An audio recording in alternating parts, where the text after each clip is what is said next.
Senator, your staff is telling us that we have to let you go. You've been very generous with your time, but before you go, I do want to get your reaction.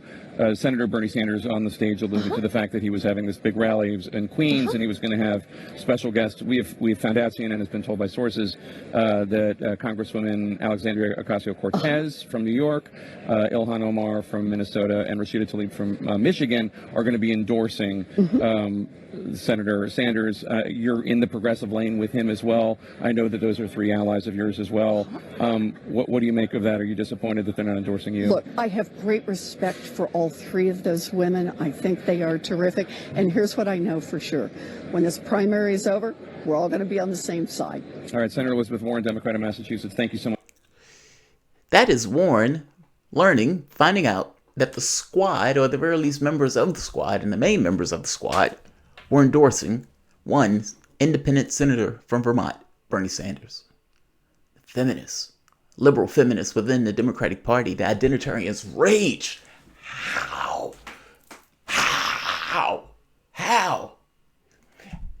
I'm going to embody it into one tweet. Because I love this tweet, and I did a video on this, where she essentially just wondered, in my head, looking to the moon on a starry night, how can these women of color endorse this white man, this old white guy? Is identity politics over? Does ideology really matter that much? I love that. Because even if she wasn't necessarily being entirely earnest, there's a still kernel of truth in regard to the way the thing was asked. My argument at the time was, hopefully, yes. And not just hopefully, yes. An issue of class gets you a larger distribution across the country as opposed to breaking up people by race and gender and all this other stuff. But B, reality matters. Reality matters. Just because an individual looks like you doesn't necessarily mean that individual understands your particular situation or even is functioning in a way that will be to your best interest. Tell me.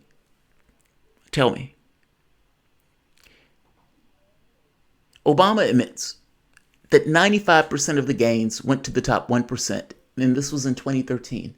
It didn't change throughout his presidency.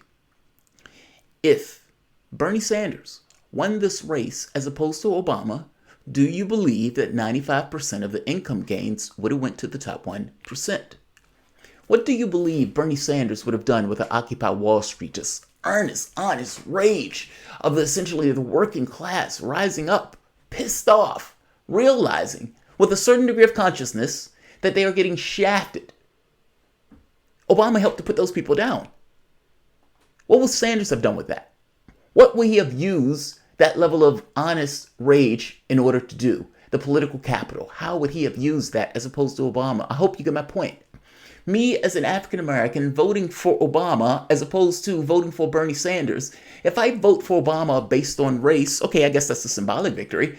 If I vote for Sanders, however, and he's pushing for Medicare for all, he's pushing to expand Social Security, he's trying to increase wages to $15 an hour.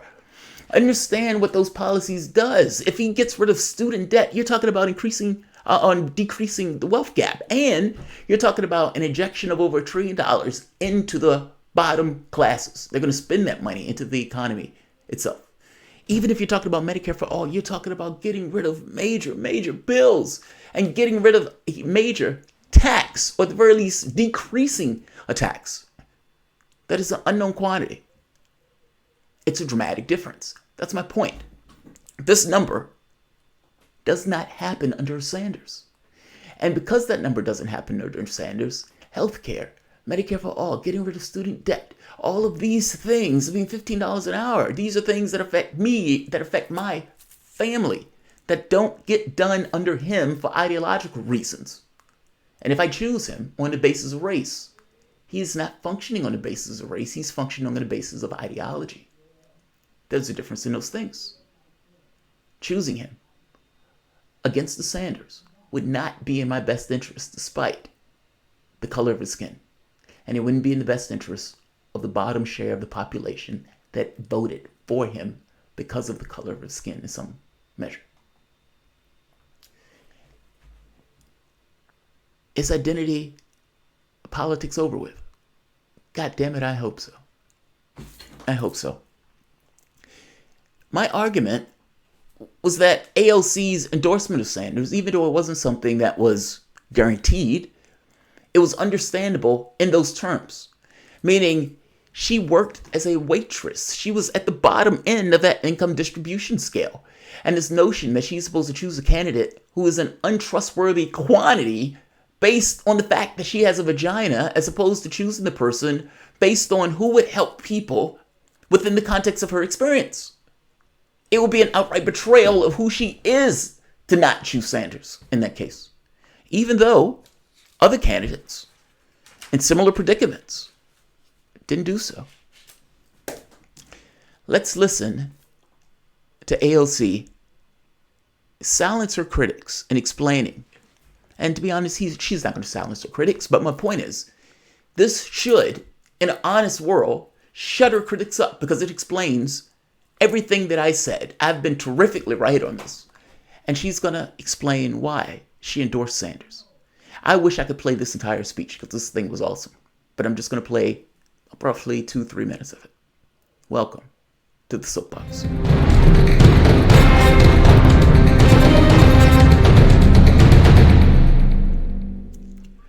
My name is Jamarl Thomas. This is the Progressive Soapbox. Guys, if you dig this content, please like, share, subscribe. You can always support PayPal, Patreon, and of course, share this video, as people say. This channel is growing, and this channel is growing thanks to you guys. We're going to have a contributor appreciation on Monday at 6 p.m. My wife is going to be there with me for that particular show, so I always like to have her on. I don't mind pushing it a day if it allows her to change her schedule or update her schedule. Bernie Sanders is back. Bernie Sanders had a massive, mega rally yesterday. 25,000, or the very least on the low end, 25,000. It might have been more than that. The stadium or the area only allowed 20,000, so he had a huge amount of spillover. When I went to the Bernie Sanders rally in Philly, it had got to the point where the line wrapped around the building 3 or 4 times, and it took roughly 3 or 4 hours for us to even get into the building. Sanders, when he finally got there, stopped in order to talk to the thousands of people who were outside of the stadium first before coming in and giving a barn burner speech. This was him coming back. And what I hope is that this is him coming back in somewhat of a slightly different way, that he's a little bit more aggressive, a little bit more on it. The last debate, he did an amazing job. Yes, I wish he would have vetted Warren, but at the very least from the classics of the debates itself, even CNN, a network that has derided him, gave him an A. AOC comes out and says, I'm giving you my endorsement. And she goes into explaining why. She even has a secondary video explaining why. But ultimately, on this stage, this is her endorsement speech. And she gives a barn burner of a speech. She's amazing at being a hype person also. But she's also, I am fascinated by what her endorsement could potentially mean. Because it's unclear to me what it is. Ultimately, I don't necessarily believe endorsements have that much value. However, if endorsements have any value at all, she is a megastar at this point, or at the very least a political star. Warren, I guarantee you, had been fishing for this endorsement. Sanders was the one that got it. Let's hear AOC explains her arc and why she ends up endorsing Bernie Sanders. And I would make the point that it's almost like a betrayal of self to do that. Meaning all of your experiences and everything else gives you a certain emotional dimension in the way that you proceed to pursue the world. To go against the grain on that. You know what I mean? Like, for her, I've had these experiences. Honestly, I look at it, she looks at it kind of the way I do. I've had certain experiences that have given me a certain perspective of the world, and I don't necessarily want other people to have to endure a similar fate. You can ignore it and choose somebody who's not ideologically in line with you, or you can honor your experiences. She's choosing to honor her experiences. This is a great speech.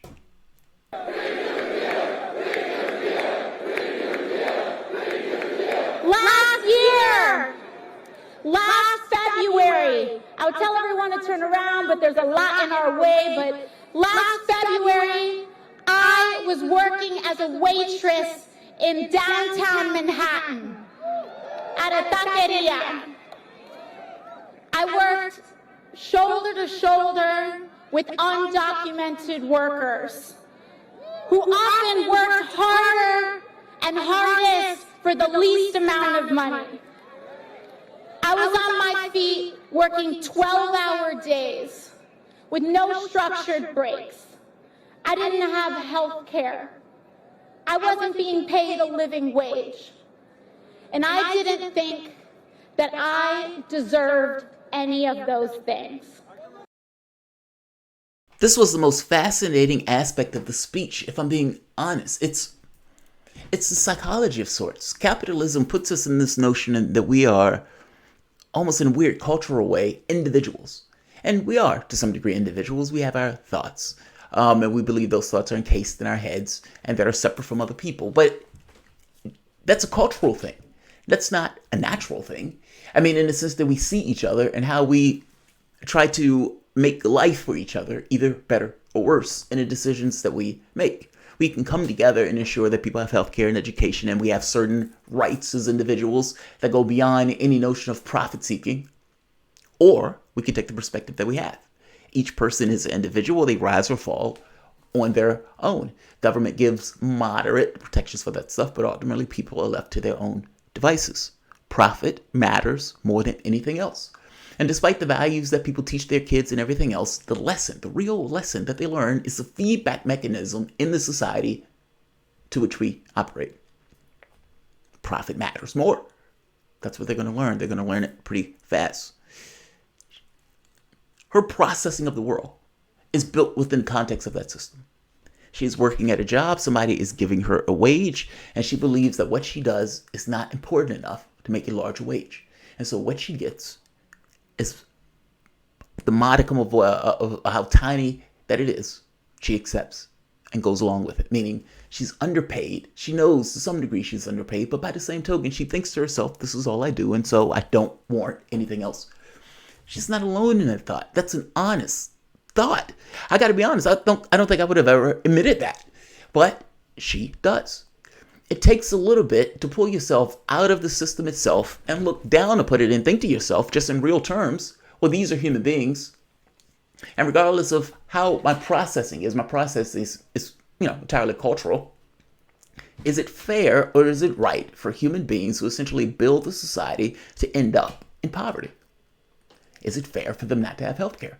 And I understand fairness is a perspective thing, but it is a perspective thing. It's an ideological choice. Profit or people? She's choosing people. It took her a bit, however, to get out of that framework of mind in order to get to that point. That's the part that I find most fascinating about the speech. It's so honest in the way that she is talking about this. I'll rewind this back and I'll play it again. I love that part. I love that part. I love that part. I love honesty. I love it. I love bristling honesty. It shows people as human beings. Let's move it back just a tiny bit.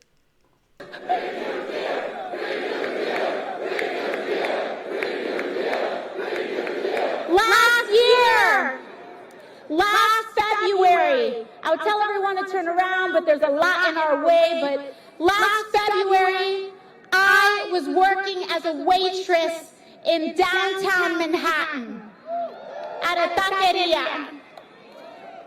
I worked shoulder to shoulder with undocumented workers who often worked harder and hardest for the least amount of money. I was on my feet working 12-hour days with no structured breaks. I didn't have health care. I wasn't being paid a living wage. And I didn't think that I deserved any of those things. Because that is the script that we tell working people here and all over this country. That your inherent worth and value as a human being is dependent on an income that another person decided to underpay us. But what we're here to do is to turn around that very basic logic. It wasn't until I heard of a man by the name of Bernie Sanders.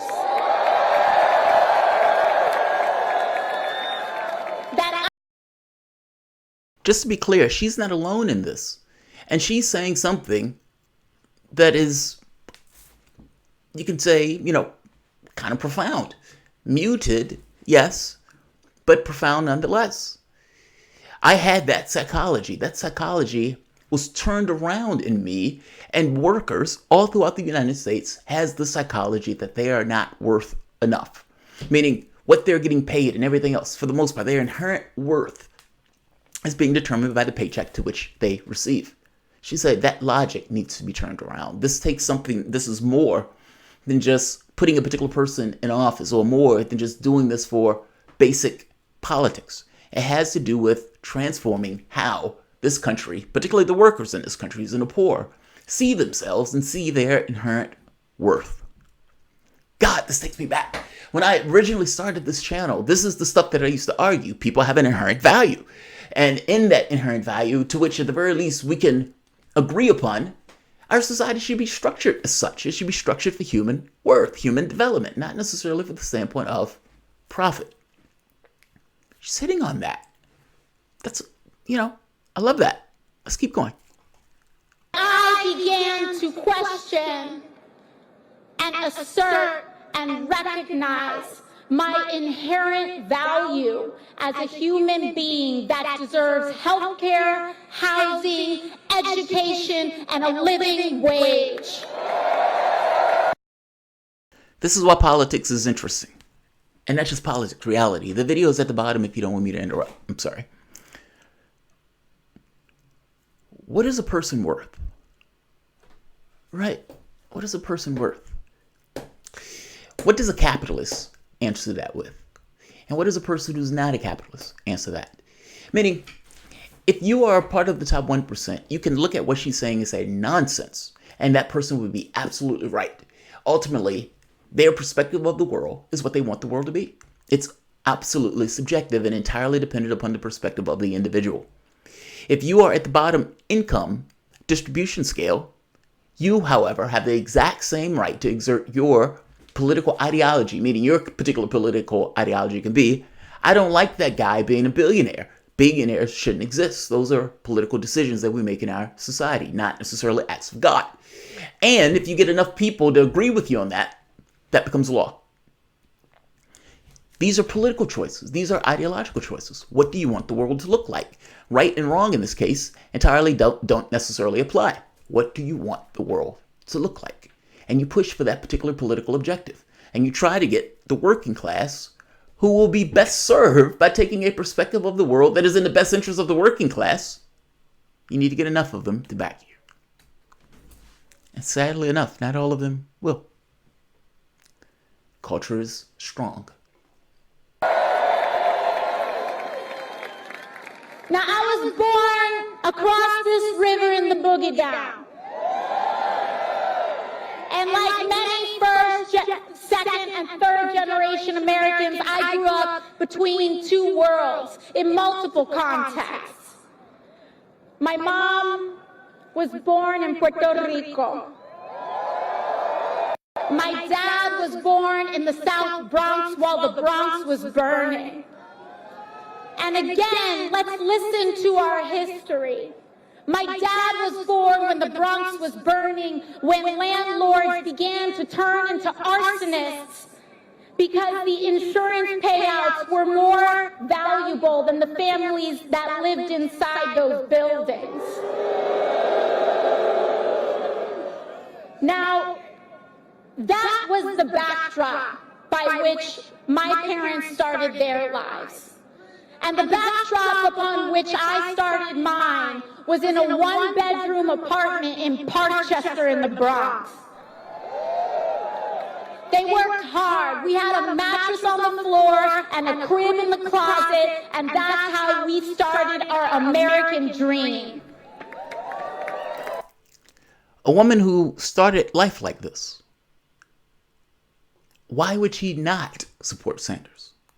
And I understand there are a lot of people who are identitarians and it's like, yo, it's her turn and we want to vote for this person because she's a woman. I think that's All right, fair enough. But for people who are in real dire straits, or at the very least vulnerable, or what they themselves would consider to some degree poor, or at the very least one bill away from disaster, why on earth would you put somebody in office entirely because that person is a woman, as opposed to putting somebody that will make your material reality that much better? AOC voting for a Hispanic Obama that gives 95% of the top wealth to the top 1% doesn't get her anywhere, with the exception of maybe a symbolic victory, as opposed to putting somebody in office that won't do that and will tilt in perspective to the lower part of the income distribution scale. AOC's speech here is on point. It's raw in some respects in regards to getting across how she herself grew up, and even from the standpoint of the waiter job. The majority of people who are donating to Sanders, people of color, poor, or under 100,000. It makes all the sense in the world that this person will support Sanders. It makes her life better. It makes her life better. Just saying.